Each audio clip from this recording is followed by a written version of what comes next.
How are you? Well, you look awfully nice tonight. Maybe don't wear a bra next time. No, no, I was talking to you. Her? No, I don't know her name. What is it? Lanolin? Lanolin? Like sheep's wool?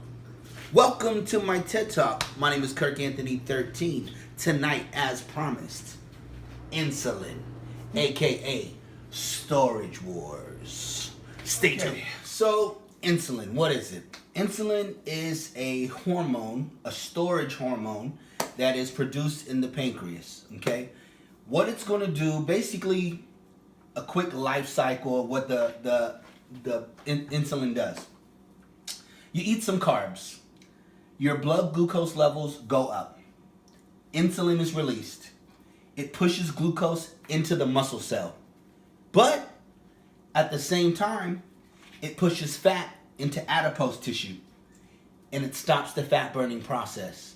And it also stores fat. So even though it is pushing glucose into the muscle cell, it is also storing fat and inhibiting the fat burning process. That's freaking interesting, man. That's freaking interesting. Tell me more.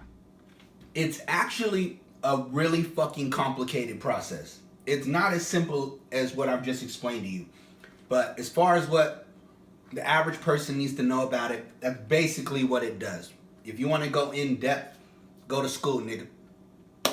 But that's basically what it's going to do as far as for bodybuilding or for working out.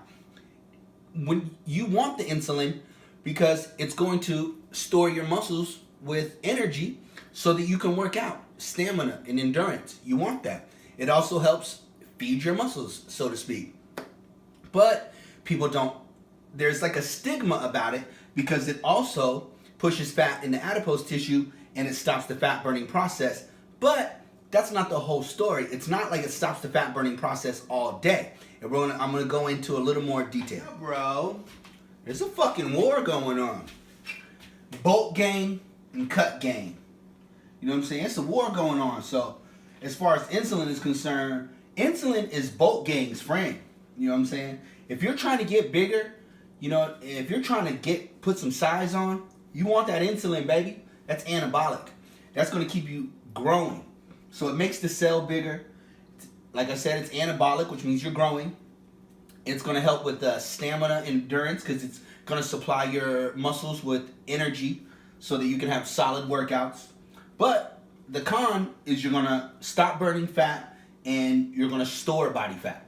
Okay? While that insulin's in your system. That's fucking interesting, man. That's fucking interesting. Now, cut gain, they don't want that insulin shit popping. Okay? They don't want to store any fat. They don't want to stop the fat burning process. So a lot of times what people will do is they'll eat a low carb diet, high fat diet to try to keep the insulin spikes down, right? Because the more carbohydrates, the higher the spike. So you want like low glycemic foods, and that's going to keep the insulin spike lower. But what they don't fucking understand is that when you're in a caloric deficit, there's less carbs anyway, okay? There should be less carbs. It's relative, but there should be less carbs. It's relative, but there should be less carbs. If you're on a high carb diet, right, the insulin's gonna rise. If you're on low, it's gonna be lower insulin. But as long as there's a deficit, there's gonna be fat oxidation. So even while the insulin spikes, right, let's say at 1 in the afternoon, you eat a high carb meal, right? Let's say 100 of your carbs you eat before your workout, and you have a big insulin spike, and your body holds on to this fat. Well, later on in the day, you might only have another 100 grams to go, right? So you might spread that over 3 meals, and the spikes are lower, okay? But at the end of the day, if your calories are less than what you, if you ate less than you burn, that deficit is going to be your fat oxidation. So it doesn't stop the fat burning process completely.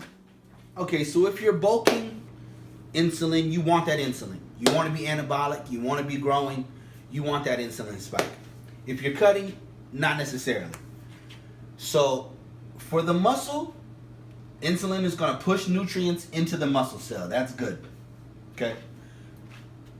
But at the same time that's happening, your body's going to push fat into body fat. That's two different things. So you have like olive oil is fat, right? Butter is fat. But then you have body fat, which is the adipose tissue. So when your body's pushing glucose into the muscle, it's also pushing fat into adipose tissue, okay? Which is not necessarily good, but if you're in a caloric deficit, it's not a problem. Tell us again, please.